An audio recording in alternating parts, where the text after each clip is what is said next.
Fala, minha gente, vibração e energia. Tudo bem com vocês, pessoal? Bom, vamos então ao nosso estudo do direito penal e falarmos aí sobre princípios do direito penal, tá bom, pessoal? Princípio do direito penal. Pessoal, é um assunto muito importante que é recorrente aí e vai cair, obviamente, na sua prova. A gente vai fazer aqui um estudo dos principais princípios do direito penal que tem mais incidência aí, para vocês poderem acertar todas as questões, tranquilo? Então, acompanhe aqui comigo, vamos para o estudo deles, tá bom? Vamos lá. Pessoal, primeiro princípio que nós iremos estudar é o chamado princípio da legalidade.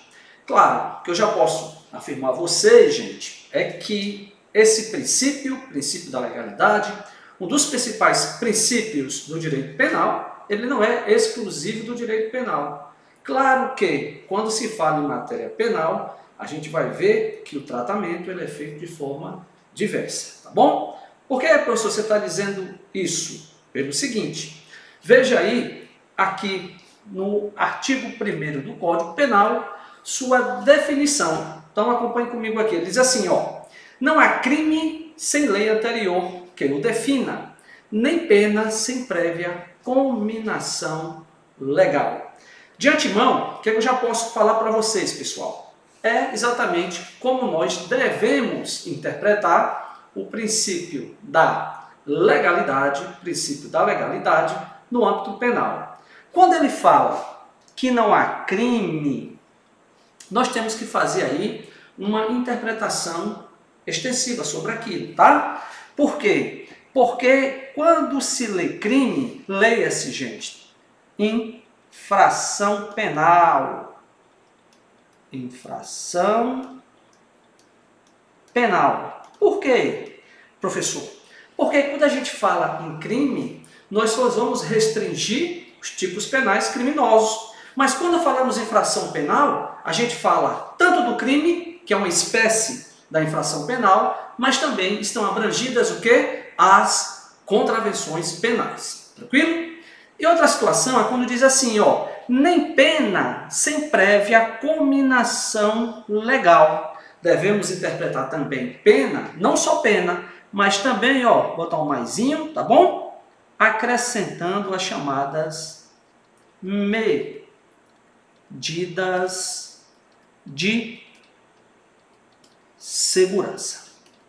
Medidas de segurança. Tranquilo, pessoal? Até agora? Pois bem, só que eu falei para vocês também o seguinte, o princípio da legalidade no direito penal, ele tem uma peculiaridade. Por quê, gente? Porque no princípio da legalidade, ele é chamado, tá? Na prova de vocês vai cair assim, ó, princípio da reserva legal. Princípio da reserva legal.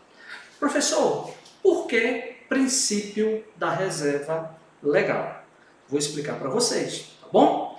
Porque quando se cria um tipo penal incriminador, ele só pode ser criado por lei estrita, tá bom? Por lei estrita.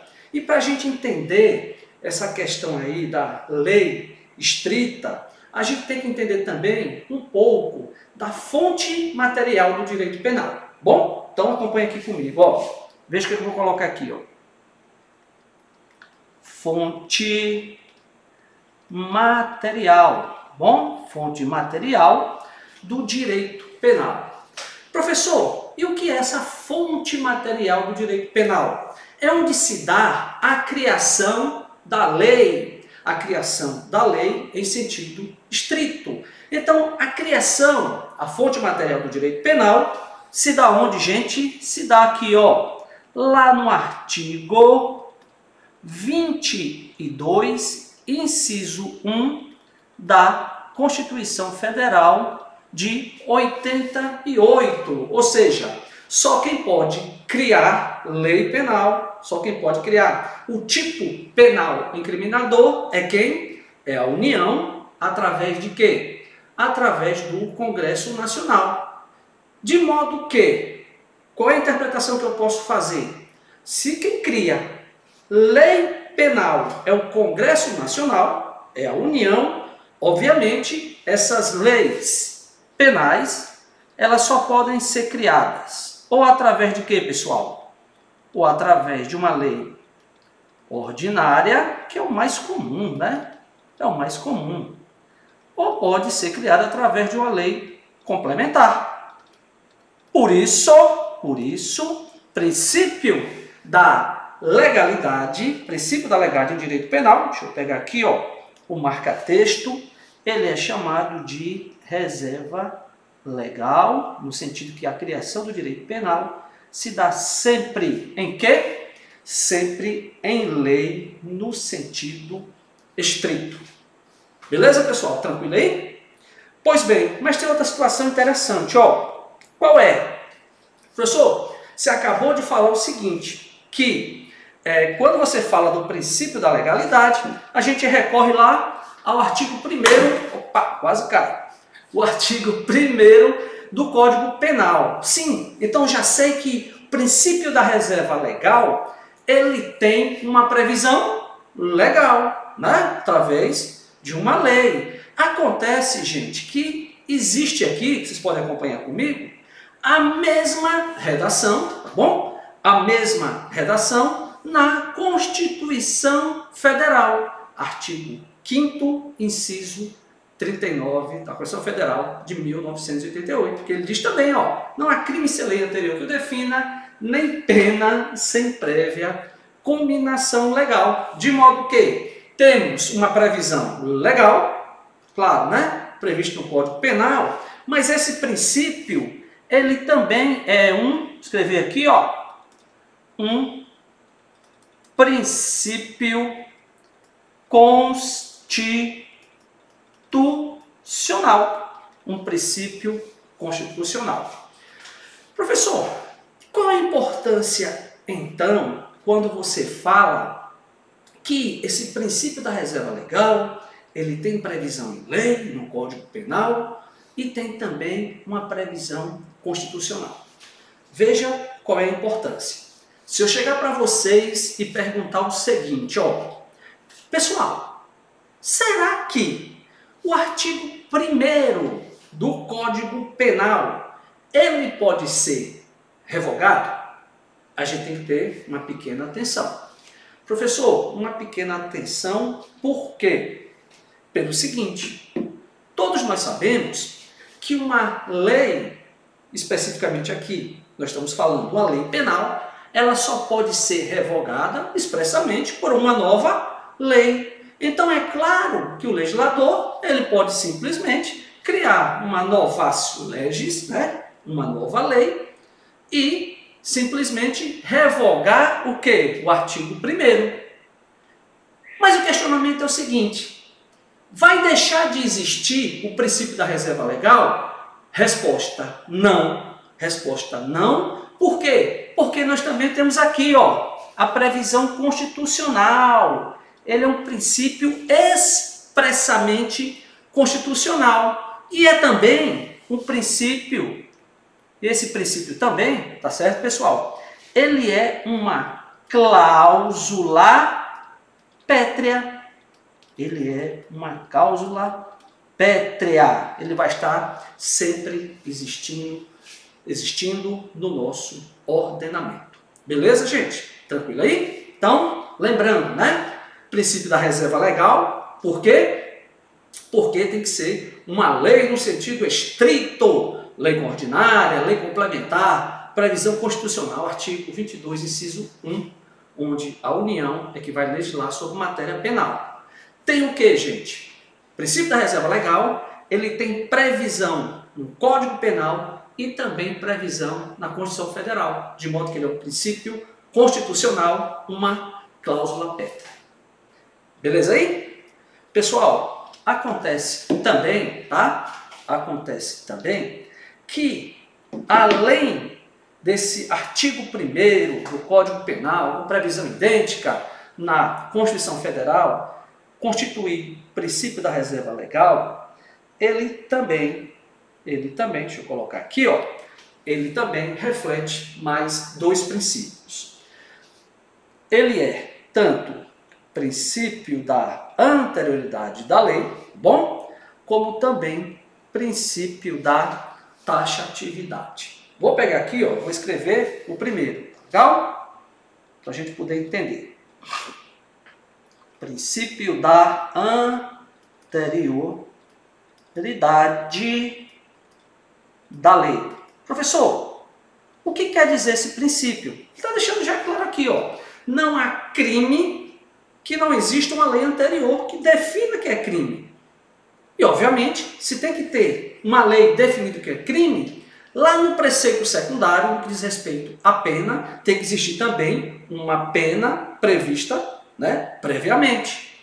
Se a gente for tentar fazer, por exemplo, vou colocar aqui, ó, vou tentar, para ficar mais claro para vocês, passar aqui, pessoal, uma linha do tempo. Vamos imaginar que aqui seja uma linha do tempo, beleza? Aí o que é que acontece? Vamos imaginar que no ano de 2023 aconteceu um fato A, um fato qualquer, um fato humano, tá bom? Um fato A. Pois bem, só que nesse fato A, esse fato humano, não existia nenhuma lei que enquadrasse como crime.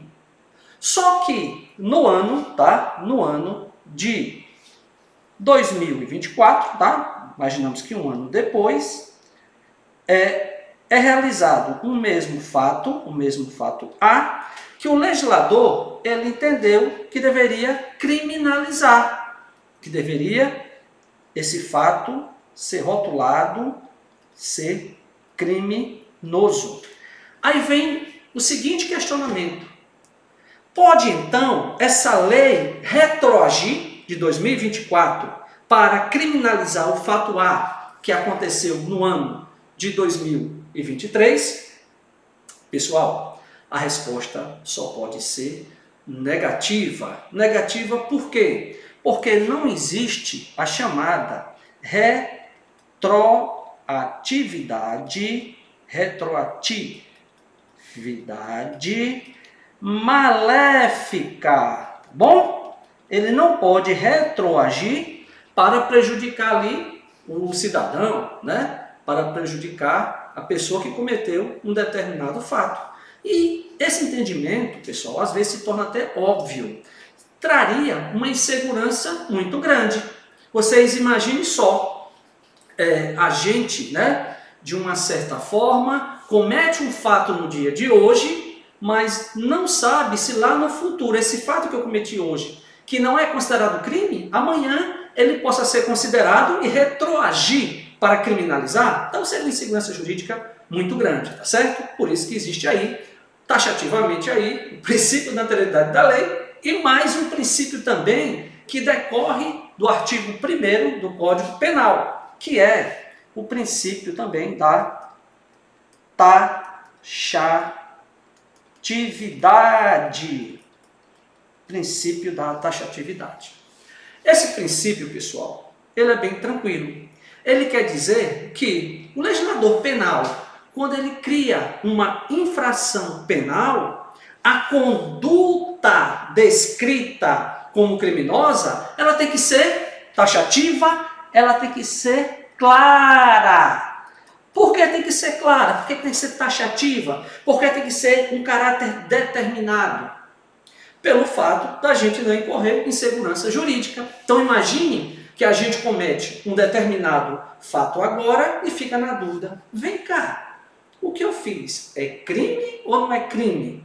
Por isso que o tipo penal, ele tem que ser o quê? Ele tem que ser taxativo. Tranquilo, pessoal? Deu para entender aí? Questão do artigo 1º do Código Penal. Então veja aqui.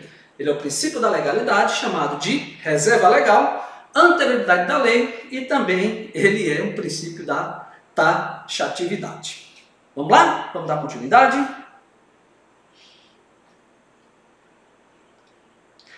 Princípio da individualização da pena. Veja que princípio interessante, gente, esse princípio aí, ó. Por quê, professor? Primeira coisa que a gente tem que ver, olha, nós vamos encontrar na nossa Constituição Federal. Constituição Federal, artigo 5º, inciso 46 da Constituição Federal. Veja o que ele diz. A lei regulará o quê? Pronto, aqui bonitinho, ó. Individualização da pena. E adotará, entre outras, as seguintes... o quê? Privação, né? Ou restrição da liberdade, perda de bens, multa, prestação social alternativa ou suspensão ou interdição de direitos. O que a gente tem que entender aqui, pessoal? Olha, primeira coisa, quando a gente fala de princípio da individualização da pena, a gente vê que ele é um princípio o quê? Constitucional. Princípio constitucional. Mais que isso, né, gente? Mais que isso. É um princípio constitucional e ele é o quê? Ele é explícito, ele está expressamente previsto, tá bom? Bom, mas na verdade, o que é que consiste esse princípio da individualização da pena? O que é que a gente vai, assim, olhar para ele e tentar entender da sua importância na esfera penal? Primeira coisa, pessoal, é porque, ó, o que se leva em consideração aqui não é, aqui ó, bonitinho, tá bom? Não é a pena em abstrato, mas o quê? Mas o comportamento, o quê, gente? Ó, de cada agente na prática de um delito. Cada agente na prática delitiva. Então, vamos imaginar a seguinte situação. Bom, quando existe a prática de um roubo, existe aquela previsão lá no Código Penal, no artigo 157, bom? E lá no preceito secundário, ou seja, lá onde está a descrição da pena, ele vai colocar um patamar mínimo e máximo da pena. Só que o princípio da individualização da pena não pode levar só a questão desse tipo penal, né, dessa pena que está ali em abstrato. Por quê? O que se observa mesmo é, dentro do comportamento delitivo de cada agente, de que forma, como cada um contribuiu para a prática desse crime, para a prática desse delito. Então veja, se nós imaginarmos que haja um crime e for praticado por uma pluralidade de agentes, então nem todos os agentes eles agiram da mesma forma, de modo que é uma questão de senso de justiça. A punição, essa individualização da pena, ela tem que se dar proporcional a que cada um agente daquele cometeu. Então, apesar de existir a pena em abstrato, quando for aplicar essa pena no caso concreto, né, na dosimetria, o magistrado ele tem que observar a situação individualizada de cada um, porque essa pena vai ter, obviamente, uma variação observando a conduta que cada agente ali praticou. Tranquilo? Pois bem, ainda falando sobre o princípio da individualização da pena, a gente tem que ter o cuidado e entender que quando ele se manifesta, quando ele surge para a gente, ele vai se manifestar aqui ó, em 3 planos. Professor, quais são os planos? Primeiro é o legislativo. Como assim, professor? Veja, quando você vai fazer o quê? Nós falamos nesse instante, né? Nós falamos da fonte material do direito penal. Então, quando o Congresso Nacional ele vai lá, né, votar, ele cria o tipo penal, se dá lá no processo de quê? De criação da lei. Ele se manifesta lá no campo legislativo através da criação da lei. E outra coisa importante, né, no caso concreto, aqui ó, lá na parte, né, na esfera, no plano judicial. Por quê?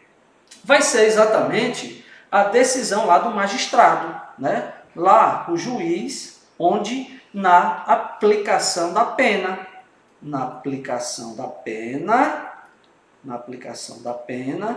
é o juiz que vai mensurar a conduta de cada um dos agentes.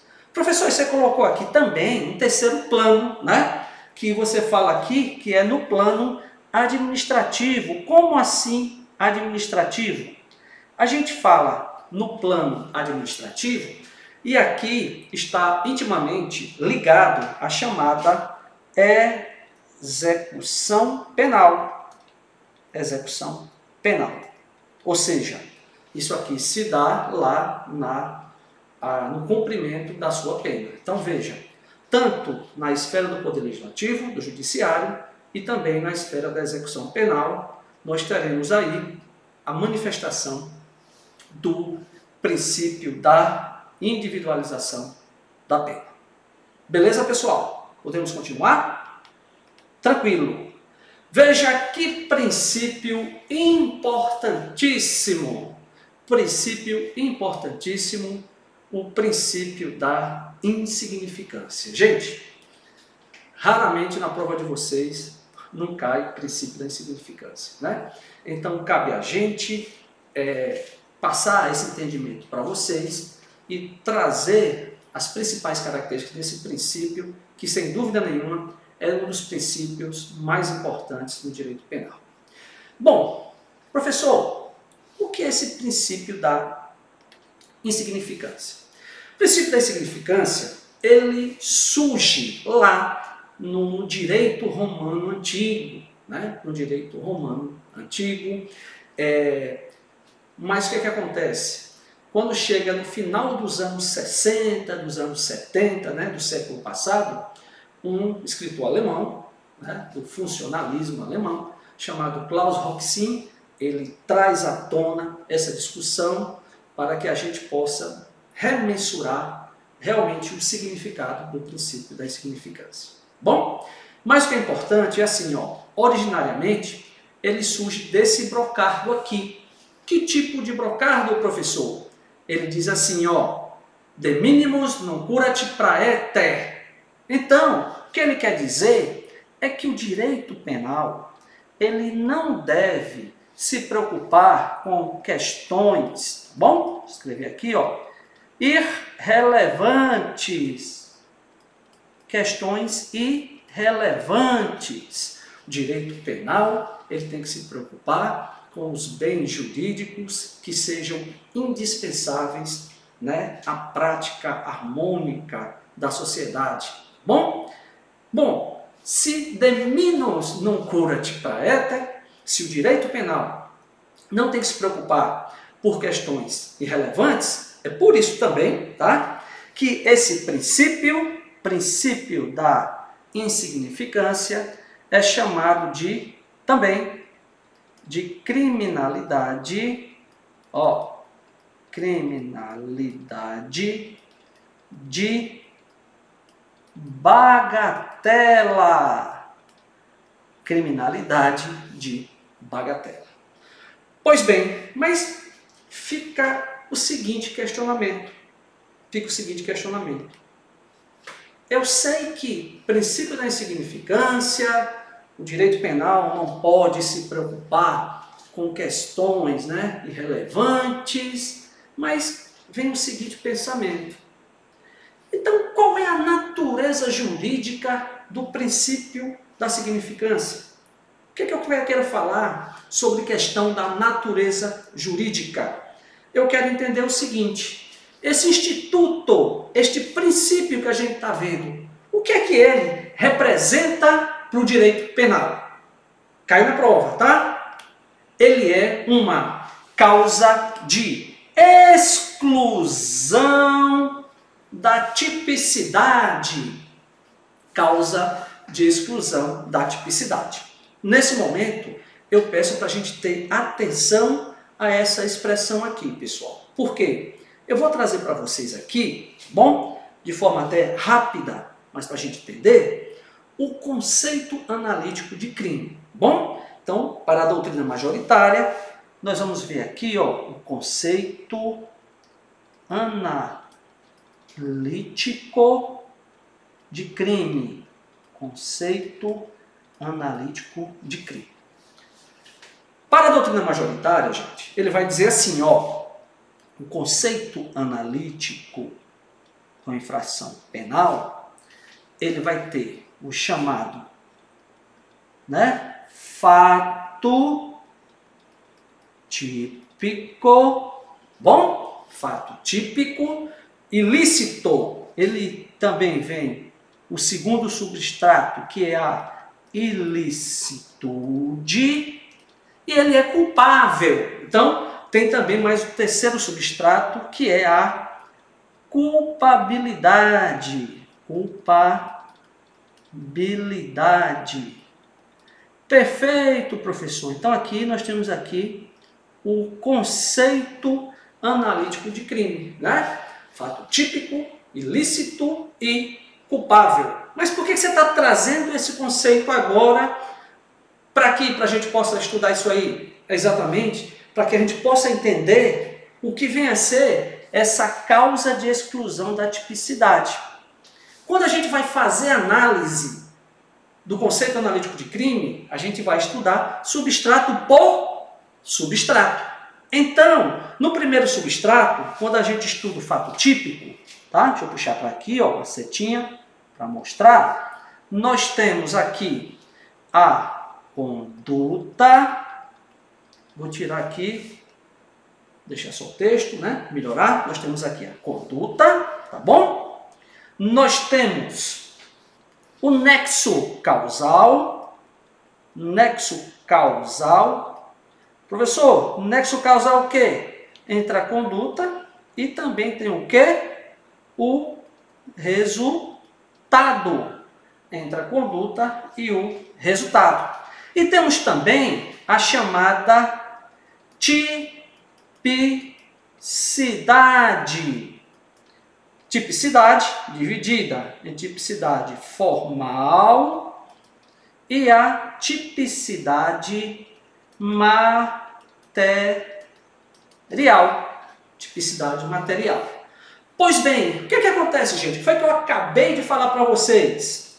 Eu disse que a natureza jurídica do princípio da insignificância é uma causa de exclusão do quê? Da tipicidade.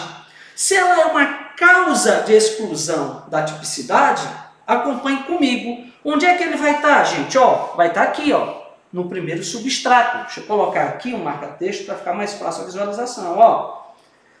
Se é causa de exclusão da tipicidade, ele está por aqui, ó. Ele está no fato típico. Mas onde, professor? Está aqui, ó. Se ele exclui a tipicidade, e digo mais, podemos dizer que a tipicidade material. Então, causa de exclusão da tipicidade, ou causa da exclusão da tipicidade material, é isso que é o princípio da significância para o direito penal. E qual a importância aí, professor? Deixa eu te voltar aqui. Pega em cima, né? Deixa eu voltar então para cá. Qual a importância então disso aí?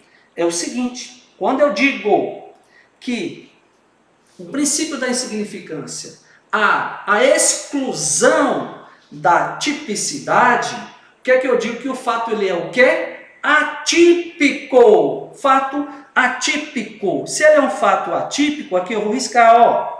Não existe fato típico. Por quê? Porque excluiu aqui, ó, a tipicidade material. Significa dizer o seguinte: uma vez que foi reconhecido essa atipicidade, nem crime o agente cometeu, tá bom? Nem crime o agente cometeu. De modo que, na prova de vocês, pode vir assim, ó, perguntar o seguinte: o que é o princípio da insignificância? Ou ele pode ser mais técnico. Qual a natureza jurídica do princípio da insignificância? Aí, para ele colocar, né, vocês em erro, vai dizer assim, ó, é uma causa de exclusão da ilicitude. Está errado. Bom? Ou então ele vai dizer assim, ó, é uma causa de exclusão da culpabilidade. Também está errado. O que é que acontece? Ele exclui a tipicidade. Se ele exclui a tipicidade, não existe fato típico. Se não existe o fato típico, esse fato ele é o quê? Ele é um fato atípico. Ou seja, nem crime Bom, pessoal, vamos ficando por aqui. Espero que todos estejam bem, estudem bastante, fiquem todos com Deus e até a próxima.